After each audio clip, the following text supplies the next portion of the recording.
Today here at the Ware Nature Center, it is 40-something degrees, which means it is the perfect time for maple sugaring. See how the snow is melting along the trail? This is a great sign for everybody who loves spring, but especially for those who love maple sugaring.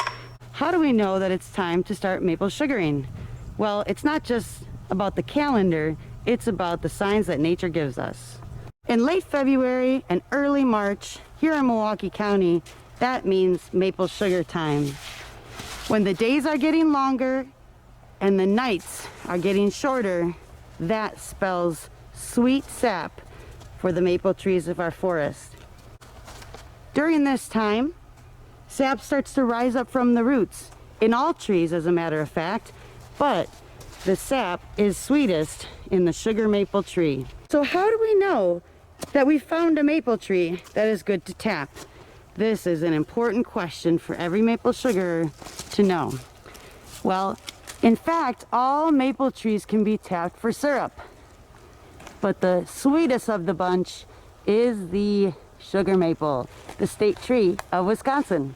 Easiest ways to know if you have a sugar maple tree or any maple tree, of course, is to identify it by those very distinct leaves during the times of the year when the leaves are on the tree. But, Oliver, are there any leaves on the tree right now? No. No, so we have to find other clues that help us to find the maple trees. One of the things I always look at is the very unique bark. It is kind of flaky and it has almost a peach, rosy, tan color to it. There are two types of branching that we can look for in the woods: opposite and alternate. Oliver is demonstrating what an alternate branching pattern looks like. Great example of opposite branching. See how the twigs are on opposite sides of each other? Almost like a mirror image. Once we've identified our tree, we want to be able to make sure that it is old enough and big enough for it to be tapped. Now, if it's a baby tree, like some of these little skinny little things over here, those are not going to be big enough to tap this year. It'll take quite a lot more time for them to grow. So when we're trying to find out whether or not a maple tree is big enough to tap, it's important that we know how big around the trunk is. My kiddos here are going to be measuring this tree with a tape measure, so an easy tool that we have around the house, and we're gonna see just how big this tree is. Did we run out of measuring tape? Oh my goodness. Oh, wow. So this tree is so big we ran out of measuring tape, meaning that it's at least 60 inches around.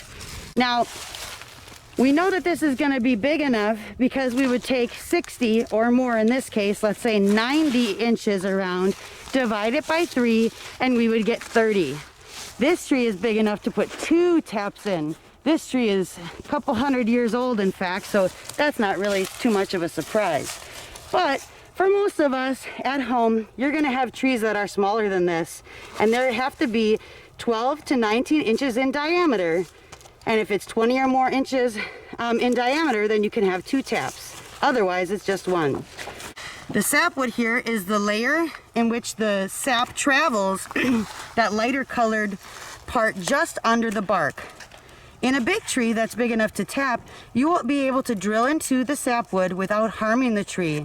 The heartwood is the hard inner part of the tree that is not alive anymore, but it is still super duper important. If you go too far into the tree, past the sapwood into the heartwood, you may damage the tree and open it up for diseases and insects. And we want to make sure we take care of our trees very well so we can keep maple sugaring on for many, many years.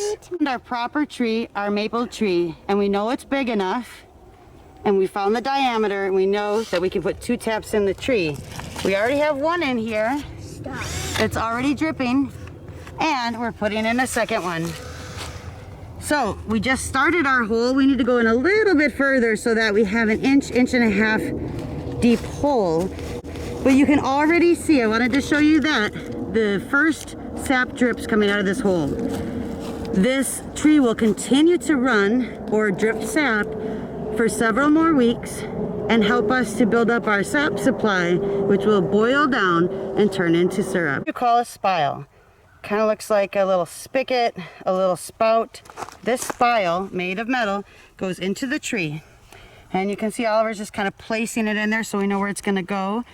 We do need to take a hammer and pound it in just a little bit so that we can make sure that it doesn't wiggle its way out throughout the season.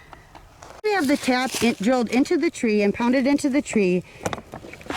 The sap should start flowing. You can tell now the drip is happening pretty quickly, so that means it's a perfect day for maple sugaring.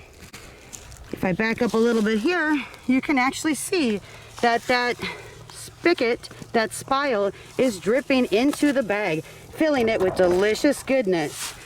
Now, what does it look like inside there? What kind of liquid? Sap. Water. Well, look, we know that it's sap, but it looks like water. And that's because sap is actually mostly water. 97% of it is water, leaving only 3% as the sugar content. We are at our maple sugar tree. We have quite a sap bag full of sap. So we are going to very carefully, without dumping any, we're going to pour it into the bucket slowly. See all that good sap in there? Oh, careful. Wow, now that's one full bag there, all right.